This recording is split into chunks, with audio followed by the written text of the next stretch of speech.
So in this video, we're going to discuss the Recon action. Now, the Recon action is going to be represented by this symbol here. So you can play it by the normal means, playing an action card or a unit action if it is available to that specific unit.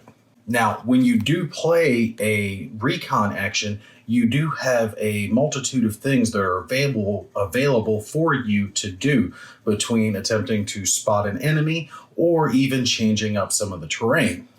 So the first thing, it's easy, it's spotting check. We've talked about conducting a spotting check previously.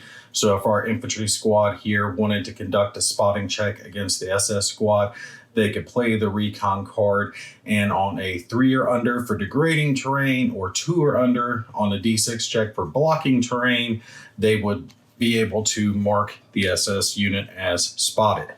Now that's just the first thing they get to do when conducting a Recon action. Now it's not all 3 actions. You can perform one of these 3 things that I'm talking about. The next is you can draw 2 cards from your terrain deck, look at those 2 cards, and then you can pick one of them to keep, and then one of them gets discarded back to the discard pile for the terrain deck.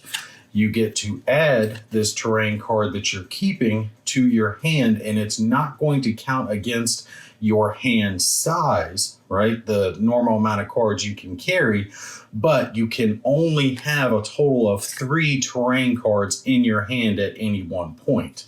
And the last thing that you can do when you play a Recon action is you can remove a terrain card from a sector that is unoccupied, but it can't be an objective terrain card. So like this terrain card here, the town square, we couldn't remove that, but we could remove this clear terrain because it's unoccupied and it is in line of sight of a good order unit.